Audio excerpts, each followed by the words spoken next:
నమస్కారం ETV news కి స్వాగతం ముందుగా ముఖ్యాంశాలు నోట్ల రద్దు తరువాత డిపాజిట్లలో ప్రతి పైసాకు ఆధారాలు చూపాలన్న ఐటీ శాఖ లెక్కలు లేకుంటే 100% జరిమానా వసూలుకు సన్నాహాలు మౌలిక సదుపాయాల కల్పనపై ప్రధాని సమీక్ష 2022 నాటికి అందరికీ ఇళ్లు కట్టించే కార్యాచరణకు ఆదేశాలు 2 పడక గదుల గృహ పథకంపై ఆసక్తి నిరుద్యోగ సమస్య తీరే వరకు పోరు ఆగదన్న కోదండరాం నేటి ఐకాస భేటీలో భవిష్యత్ కార్యాచరణ ఖరారు విద్యాసంస్థల బంద్కు మద్దతు అమరావతి నిర్మాణంలో సంస్కృతి సంప్రదాయాలకు పెద్దపీట త్వరలోనే రాజధానిలోని 9 నగరాలకు పేర్లు ఖరారు చేయనున్న నిపుణుల కమిటీ ఉత్తరప్రదేశ్లో ప్రారంభమైన 4వ విడత పోలింగ్ 12 జిల్లాల్లోని 53 నియోజకవర్గాల్లో ఓటింగ్ ఈవీఎంలలో నిక్షిప్తం కానున్న 680 మంది అభ్యర్థుల భవితవ్యం సౌరమండలం వెలుపల భూమిని పోలిన మరో 7 గ్రహాలు పొట్టి నక్షత్రం ట్రాపిస్ట్ 1 చుట్టూ పరిభ్రమిస్తున్నట్లు వెల్లడించిన నాసా శాస్త్రవేత్తలు నేటి నుంచి బోర్డర్ గవాస్కర్ 4 టెస్టుల సిరీస్ పూణేలో తొలి మ్యాచ్ వ్యూహ ప్రతివ్యూహాల్లో భారత్ ఆస్ట్రేలియా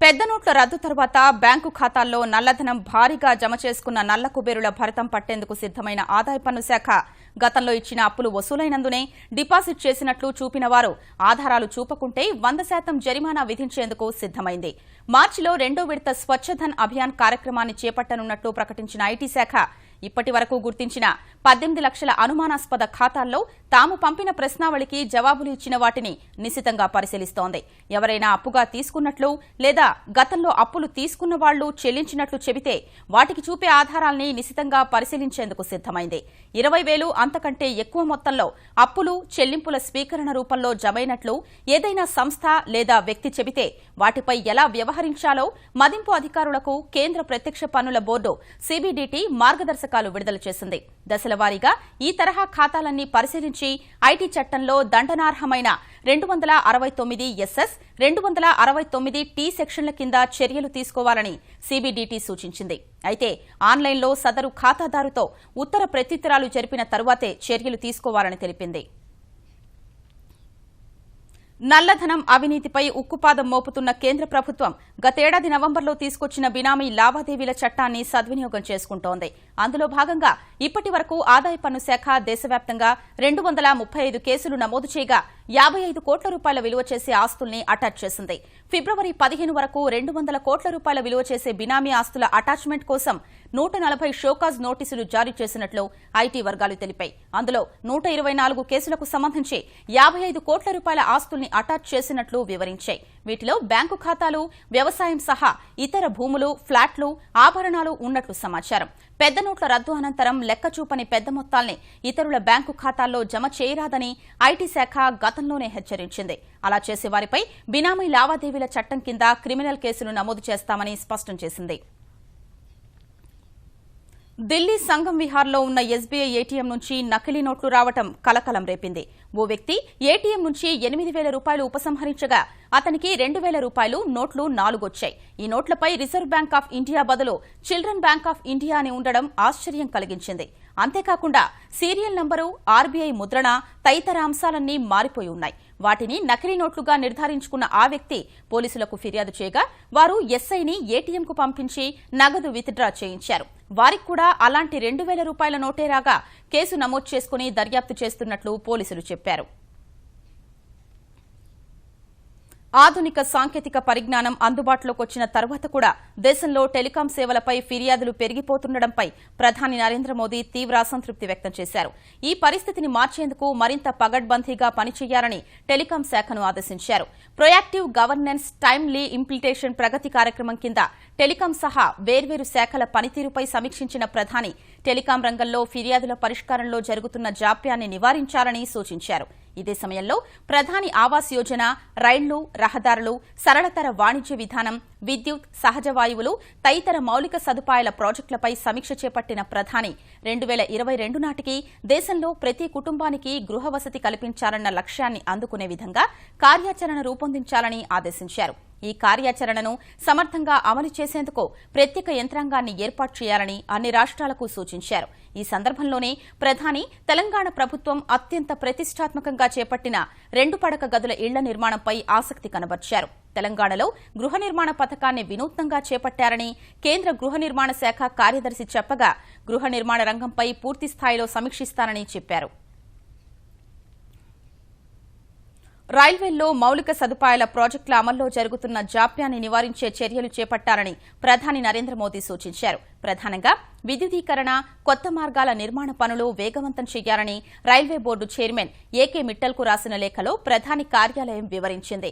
2016 సంవత్సరంలో 1500 కిలోమీటర్ల నూతన మార్గాన్ని నిర్మించాలనే లక్ష్యాన్ని నిర్దేశించుకుంటే కేవలం 531 కిలోమీటర్ల ట్రాక్ మాత్రమే పూర్తయిందని రైల్వే బోర్డు చైర్మన్ కు రాసిన లేఖలో పీఎంఓ తెలిపింది. ఇదే సమయంలో 2100 కిలోమీటర్ల రైల్వే మార్గాన్ని విద్యుదీకరించాలనే లక్ష్యాన్ని పెట్టుకుంటే కేవలం 1210 కిలోమీటర్ల లైన్ మాత్రమే విద్యుదీకరించినట్లు లేఖలో గుర్తు చేశారు.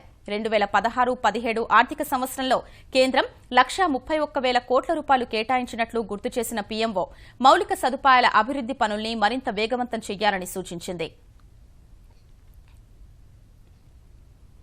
సరైన సంస్కరణలతోనే న్యాయ వ్యవస్థ సమర్థంగా మారుతుందని రాష్ట్రపతి ప్రణబ్ ముఖర్జీ అన్నారు. ఈ దిశలో శాసన, న్యాయ, పరిపాలనా వ్యవస్థలు కలిసి పనిచేయాలని ఆకాంక్షించారు. రాష్ట్రపతి భవన్లో జరిగిన న్యాయ సంస్కరణలు, వర్తమాన ప్రపంచ పోకడలు పుస్తకావిష్కరణ కార్యక్రమంలో పాల్గొన్న రాష్ట్రపతి పుస్తకాన్ని ఆవిష్కరించిన ప్రధాని నరేంద్ర మోదీ నుంచి తొలి ప్రతిని స్వీకరించారు. అంతర్జాతీయ న్యాయస్థానంలో న్యాయమూర్తి జస్టిస్ దల్వీర్ బండారీ రచించిన పుస్తకం అనేక అంశాల్ని చర్చిస్తుందన్న ప్రణబ్ దశాబ్దాల కింద ఏర్పాటైన న్యాయ వ్యవస్థలో కాలానికి తగిన సంస్కరణలు అవసరమన్నారు. ఇందుకు మద్దతు పలికిన ప్రధాన న్యాయమూర్తి జస్టిస్ జేఎస్ ఖెహర్ అందుబాటులో ఉన్న సదుపాయాలతోనే పెండింగ్ కేసుల పరిష్కారానికి కృషి చేస్తున్నట్లు చెప్పారు. ఈ ప్రయత్నానికి తగిన సంఖ్యలో న్యాయమూర్తుల ఖాళీల్ని భర్తీ చేయడం కూడా అవసరమన్న జస్టిస్ ఖెహర్ ప్రభుత్వాలు తాము దాఖలు చేసే కేసుల సంఖ్యను తగ్గించుకోవాల్సిన అవసరం ఉందన్నారు. ఇందుకు మధ్యవర్తిత్వాన్ని ఓ మంచి ప్రత్యామ్నాయంగా ఉపయోగించుకోవచ్చని సూచించారు. And in case of all disputes, even government disputes, why can't we choose the option of mediation? As a trial, maybe we will succeed and maybe we will not. But there is a great success of mediation in this country. In a commercial world also, arbitration has a big role. And we must have an international standard arbitral tribunal. I assure you that we will try our best to push forward for early disposal of cases. Reform, I mean, change, and it is a continuing process. It cannot be stopped, and every system with the course of time develops certain clocks within itself. That is system which was raised more than 6 decades ago. It requires major changes. Without bench, without adequate infrastructure, we cannot have any sorts of reforms worthwhile. It is high time for all of us to collectively not only think but also to act how to address these issues for the betterment of the society. Raqqa IS ఉగ్రముఖ సామ్రాజ్యానికి రాజధాని.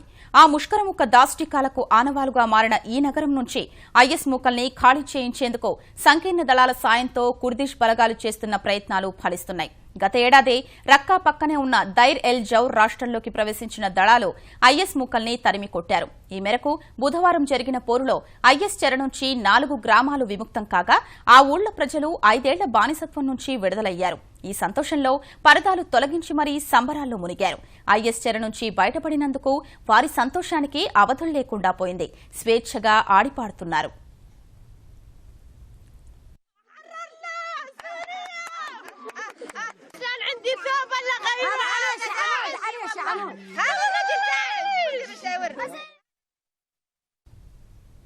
సౌరమండలం ఆవల భూమిని పోలిన గ్రహాలు ఉండొచ్చని అంచనా వేస్తూ పరిశోధనలు కొనసాగిస్తున్న అంతరిక్ష పరిశోధకులు అలాంటి 7 గ్రహాల్ని గుర్తించారు. సౌరమండలానికి దాదాపు 39 కాంతి సంవత్సరాల దూరంలో ఉన్న పొట్టి నక్షత్రం ట్రాపిస్ట్-1 చుట్టూ ఆ 7 గ్రహాలు పరిభ్రమిస్తున్నట్లు నాసాకు చెందిన శాస్త్రవేత్త మైఖేల్ గిలాన్ బెల్జియం విశ్వవిద్యాలయం లీగ్తో కలిసి నిర్వహించిన పరిశోధనలో తేలింది. ఈ వివరాలన్నీ తెలుపుతూ సైన్స్ జర్నల్ నేచర్లో ఓ వ్యాసం ప్రచురితమైంది. ఆ గ్రహాలు తమ నక్షత్రం చుట్టూ వివిధ కక్షల్లో తిరుగుతున్నాయని, వాటి భ్రమణానికి 2.5 రోజుల నుంచి 20 రోజుల వరకు పడుతోందని ఆ జర్నల్లో వ్యాసం పేర్కొంటోంది. ఆ 7 గ్రహాల్లో జలంతో పాటు జీవం ఆనవాళ్లు కూడా ఉండే అవకాశముందని శాస్త్రవేత్తలు అభిప్రాయపడుతున్నారు.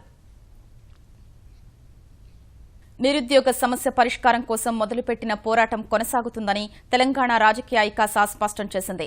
నిరుద్యోగ నిరసన ర్యాలీ నేపథ్యంలో నాటకీయ పరిణామాల మధ్య మంగళవారం అర్ధరాత్రి తర్వాత 3 గంటల ప్రాంతంలో హైదరాబాద్ తార్నాకలోని స్వగృహంలో అరెస్టైన తెలంగాణ రాజకీయ ఐకాస అధ్యక్షుడు కోదండరాం రాత్రి 7 గంటల ప్రాంతంలో విడుదలయ్యారు. అరెస్టులతో ఉద్యమాన్ని అణచలేరన్న కోదండరాం తెలంగాణ ప్రభుత్వం విధానాలు సరిగా లేనందునే తాము కార్యాచరణకు దిగాల్సి వచ్చిందని పేర్కొన్నారు. ఈ ఉదయం సమావేశమై భవిష్యత్ కార్యాచరణ ప్రకటిస్తామన్న ఆయన విద్యార్థి సంఘాలు నేడు తలపెట్టిన విద్యా సంస్థల బంద్కు ఐకాస నైతిక మద్దతు ఉంటుందని తెలిపారు.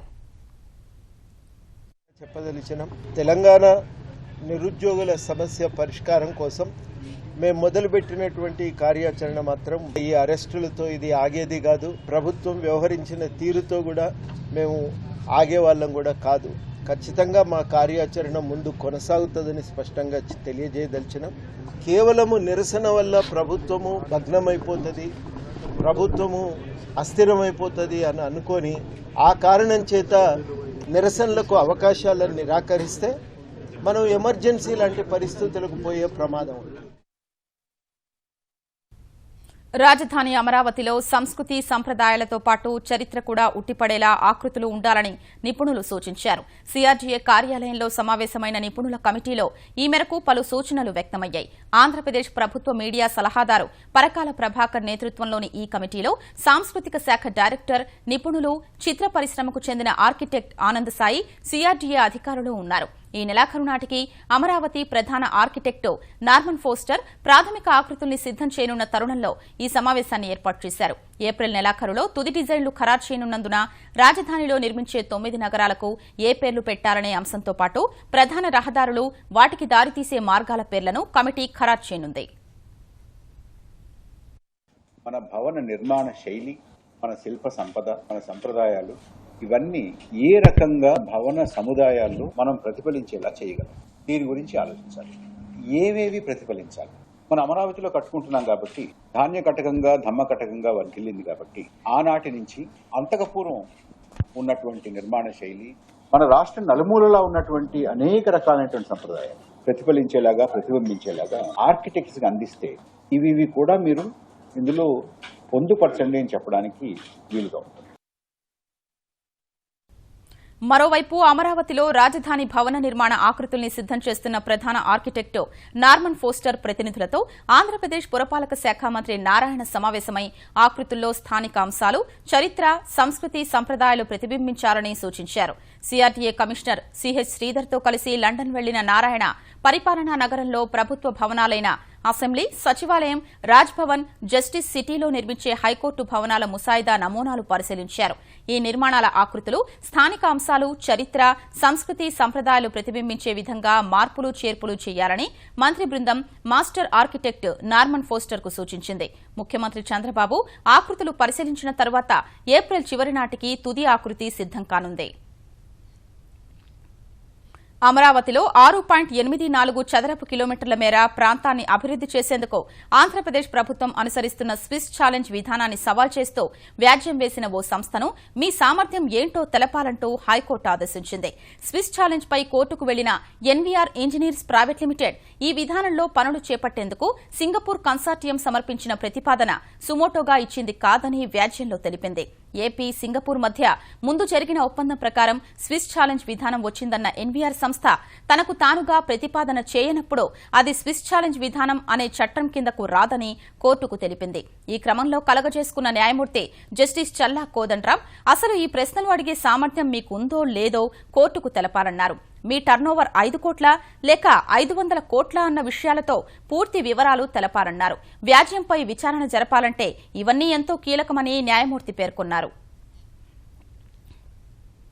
అమరావతిలో ఆంధ్రప్రదేశ్ తాత్కాలిక శాసనసభ సిద్దమవుతుండగా హైదరాబాద్లో ఉన్న ఏపీ అసెంబ్లీలోని సామాగ్రిని అధికారులు తరలించారు. ఏపీ అసెంబ్లీలో ఉన్న సామాగ్రి, పుస్తకాలు, రిజిస్టర్లు, చిత్రపటాలు, కొన్ని హోర్డింగులు, ఎన్టీ రామారావు, చంద్రబాబు చిత్రపటాల్ని తీసుకెళ్లారు. 2 వాహనాల్లో సామాగ్రిని అమరావతికి తరలించారు. వచ్చే అసెంబ్లీ సమావేశాలు అమరావతిలోనే జరుగుతాయని ఆంధ్రప్రదేశ్ ప్రభుత్వం నిర్ణయించినందున హైదరాబాద్లోని సామాగ్రిని అక్కడికి తరలిస్తున్నారు.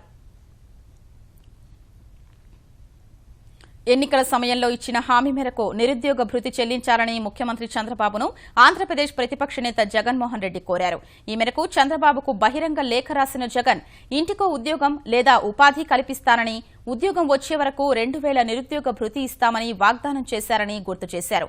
3 ఏళ్లు గడిచినా ఇచ్చిన హామీని చంద్రబాబు నిలబెట్టుకోలేదని లేఖలో ఆరోపించిన జగన్ రాష్ట్రంలోని 1,75,00,000 ఇళ్లు కలిగిన వారికి వెంటనే నిరుద్యోగ భృతి చెల్లించాలని డిమాండ్ చేశారు. నిరుద్యోగులకు బకాయిలతో సహా చెల్లించాల్సిన మొత్తాన్ని బడ్జెట్లో కేటాయించాలని పేర్కొన్నారు. జగన్ అక్రమాస్తుల వ్యవహారంలో భారతీ సిమెంట్స్ కేసులో జప్తు చేసిన ఆస్తుల్ని ఇప్పటికిప్పుడు స్వాధీనం చేసుకోవటం లేదని ఎన్ఫోర్స్మెంట్ డైరెక్టరేట్ ఉమ్మడి హైకోర్టుకు తెలిపింది. ఈ వ్యవహారానికి సంబంధించి చట్ట ప్రక్రియలో భాగంగానే నోటీసులు జారీ చేసినట్లు వివరించింది. మనీ లాండరింగ్ నిరోధక చట్టం కింద స్థిరాస్తుల స్వాధీన ప్రక్రియలో భాగంగా ఈడీ ఇచ్చిన నోటీసులు సవాల్ చేస్తూ Bharathi Reddy, Harish infra, Capstone infra, Silicon infra, Bhagavat Pennidhi, క్లిసిక్ realty, Utopia infra, ration infra, Silicon builders దాఖలు చేసిన పిటిషన్లపై జరిగిన విచారణలో ఈ మేరకు ఈడీ వెల్లడించింది. ఇది కేవలం నామమాత్రపు స్వాధీనమేనని, శాశ్వతం కాదని ఈడీ తెలుపగా విచారణ ముగించిన కోర్టు ఈడీ జారీ చేసిన నోటీసుల అంశాన్ని అప్పిలేట్ అథారిటీ దృష్టికి తీసుకెళ్లాలని పిటిషనర్లకు సూచించింది. జైషే మొహమ్మద్ ఉగ్రవాది మసూద్ అజార్ విషయంలో చైనా వైఖరిపై భారత్ మరోసారి తప్పుబట్టింది. ఇప్పటి వరకు భారత్ గట్టి ఆధారాలు ఇచ్చిందని, ఇక అవసరం లేదని విదేశాంగ కార్యదర్శి ఎస్ జయశంకర్ స్పష్టం చేశారు. చైనా పర్యటనలో ఉన్న ఆయన మసూద్ అజార్పై ఇప్పటికే అమెరికా సహా అన్ని ప్రధాన దేశాలు ఆందోళన వ్యక్తం చేసిన విషయాన్ని జయశంకర్ గుర్తు చేశారు. అయితే ఉగ్రవాద నిరోధానికి భారత్, చైనా ఉమ్మడిగా ప్రత్యేక కృషి చేస్తాయని జయశంకర్ స్పష్టం చేశారు. భారత్, చైనా వ్యూహాత్మక సమావేశాల్లో భాగంగా సమావేశమైన 2 దేశాలకు చెందిన అధికారులు పలు కీలక అంశాలపై చర్చించారు. ఉత్తరప్రదేశ్ 4వ దశ ఎన్నికల్లో భాగంగా 12 జిల్లాల పరిధిలోని 53 నియోజకవర్గాల్లో పోలింగ్ కొద్దిసేపటి క్రితం ప్రారంభమైంది. కాంగ్రెస్ అధ్యక్షురాలు సోనియా గాంధీ లోక్సభ నియోజకవర్గం రాయ్బరేలీ సహా ప్రతాప్గఢ్, అలహాబాద్, ఝాన్సీ, చిత్రకూట్, ఫతేపూర్ జిల్లాల్లో ఎన్నికల కోసం ఏర్పాట్లు పూర్తి చేశారు. ఉత్తరప్రదేశ్లో బాగా వెనుకబడిన ప్రాంతమైన బుందేల్ఖండ్లోని 7 జిల్లాల్లో జరిగే ఈ ఎన్నికల కోసం ప్రధాన పార్టీలైన భాజపా, సమాజ్వాదీ, కాంగ్రెస్, బీఎస్పీలు ఇప్పటికే విస్తృత ప్రచారం నిర్వహించాయి.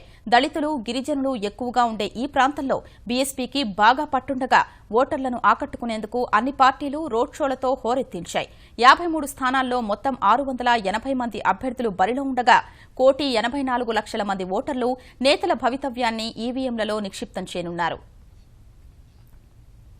నాగాలాండ్ ముఖ్యమంత్రిగా నాగా పీపుల్స్ ఫ్రంట్ అధ్యక్షుడు షురోజిలి లీజిత్సు బాధ్యతలు స్వీకరించారు. హింసాయుత ఆందోళనలు, రాజకీయ సంక్షోభం నేపథ్యంలో ముఖ్యమంత్రి పదవికి టీఆర్ జెలియాంగ్ రాజీనామా చేయగా ఆయన స్థానంలో శాసనసభాపక్ష నేతగా ఎన్నికైన లీజిత్సుతో గవర్నర్ పీవీ ఆచార్య ప్రమాణ స్వీకారం చేయించారు. మరో 11 మందితో మంత్రులుగా ప్రమాణం చేయించారు. 81 ఏళ్ల లీజిత్సుకు 4 దశాబ్దాల రాజకీయ అనుభవం ఉంది. విద్యావేత్త అయిన ఆయన 1969 నుంచి 8 సార్లు ఎమ్మెల్యేగా ఎన్నికయ్యారు. పలు దఫాలుగా మంత్రిగా పనిచేశారు. 2013 ఎన్నికల్లో పోటీ చేయకుండా తన కుమారుణ్ణి బరిలో నిలిపారు. ఇప్పుడు ముఖ్యమంత్రి బాధ్యతలు చేపట్టిన లీజిత్సు 6 నెలల్లో శాసనసభకు ఎన్నికవ్వాల్సింది. శుద్ది చేయని వ్యర్థాల్ని నీటి వనరుల్లోకి విడుదల చేసే కర్మాగారాలపై కఠిన చర్యలు తీసుకోవాలని సుప్రీంకోర్టు ఆదేశించింది. ప్రాథమిక వ్యర్థాల శుద్ది కేంద్రాలు లేని పారిశ్రామిక కేంద్రాలకు అనుమతులు రద్దు చేయాలని రాష్ట్రాల కాలుష్య నియంత్రణ బోర్డులకు న్యాయస్థానం నిర్దేశించింది. అన్ని పారిశ్రామిక కేంద్రాలు ప్రాథమిక వ్యర్థాల శుద్ది కేంద్రాలు కలిగి ఉన్నాయా లేదా అని నోటీసులు ఇవ్వాలని ప్రధాన న్యాయమూర్తి జస్టిస్ జేఎస్ ఖెహర్ నేతృత్వంలోని ధర్మాసనం సూచించింది. 3 నెలలు గడువిచ్చి రాష్ట్ర పీసీబీలు తనిఖీలు నిర్వహించాలని కోర్టు నిర్దేశించింది. ప్రాథమిక వ్యర్థాల శుద్ది కేంద్రాలు లేని కర్మాగారాల్ని మూసివేయడం సహా విద్యుత్ సరఫరాను నిలిపివేయాలని డిస్కంలను ఆదేశించింది. మానసిక రుగ్మతలతో బాధపడి చికిత్స తర్వాత సాధారణ స్థితికి చేరుకున్న వారికి పునరావాసం కల్పించడంపై మార్గదర్శకాలు రూపొందించాలని కేంద్రాన్ని సుప్రీంకోర్టు ఆదేశించింది. ఉత్తరప్రదేశ్లోని వేర్వేరు ఆసుపత్రుల్లో చికిత్స పొంది వ్యాధి నయమైనా ఇప్పటికీ వైద్యశాలల్లోనే మగ్గుతున్న 300 మందికి విముక్తి కల్పించాలన్న ప్రజా ప్రయోజన వ్యాజ్యంపై విచారణ సందర్భంగా సుప్రీంకోర్టు ఈ ఆదేశాలిచ్చింది. మానసిక వ్యాధి నయమైనా బాధితుల్ని తిరిగి ఇళ్లకు తీసుకెళ్లేందుకు కనీసం వారి కుటుంబ సభ్యులు కూడా సిద్ధంగా లేరని న్యాయస్థానం వ్యాఖ్యానించింది. ఎంతో సున్నితమైన ఈ అంశంపై కేంద్రం ఆలోచించాల్సిన అవసరముందని అభిప్రాయపడింది. మానసిక వ్యాధులు నయమైన వారికి పునరావాసం కల్పించడంపై ఓ విధానం రూపొందించి తమ ముందుంచితే ఆ పథకాన్ని రాష్ట్రాలు అమలు చేసేలా చూస్తామని సుప్రీంకోర్టు స్పష్టం చేసింది. ఆరోగ్య శాఖ, సామాజిక న్యాయ శాఖతో ముడిపడి ఉన్న ఈ అంశంపై స్పందించేందుకు గడువు కావాలని కేంద్రం కోరగా 8 వారాల సమయమిచ్చిన కోర్టు అప్పటి వరకు విచారణను వాయిదా వేసింది. ఢిల్లీలోని ఓ మొబైల్ దుకాణంలో 3 మహిళలు హంగామా సృష్టించారు. రజౌడి గార్డెన్లోని ఓ మొబైల్ దుకాణానికి వెళ్లిన తల్లి కూతుళ్లు అందులో కొనుగోలు చేసిన తమ ఫోన్ పాడైనందున కొత్త ఫోన్ ఇవ్వాలని డిమాండ్ చేశారు. అందుకు దుకాణదారుడు అంగీకరించకపోవడం వల్ల అతనిపై విరుచుకుపడ్డారు. అడ్డుకున్న వారిపై దాడి చేస్తూ దుకాణంలోని వస్తువులు, ఫర్నిచర్, మొబైల్ ఫోన్లు విసిరేశారు. ఈ దృశ్యాలన్నీ సీసీటీవీ కెమెరాలో రికార్డయ్యాయి. మరో ఉద్యోగి కూడా దృశ్యాల్ని తన ఫోన్లో రికార్డు చేశాడు. దుకాణదారుడి ఫిర్యాదు మేరకు 3 మహిళలపై పోలీసులు కేసు నమోదు చేశారు.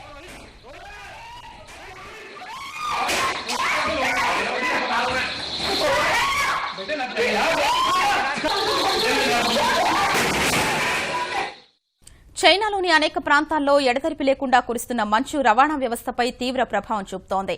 ఇన్నర్ మంగోలియా స్వయంపాలిత ప్రాంతంలోని హోహాట్ సహా షాంషీ రాష్ట్రంలోని అనేక నగరాల్ని మంచు దుప్పటి కప్పేగా ప్రధాన రహదారులు మూతపడ్డాయి. మిగిలిన రహదారులపై మంచు కారణంగా ప్రమాదాలు జరగకుండా అధికారులు జాగ్రత్తలు తీసుకుంటున్నారు. ప్రత్యేక వాహనాల సహాయంతో రోడ్లపై పేరుకుపోయిన మంచును తొలగిస్తున్నారు.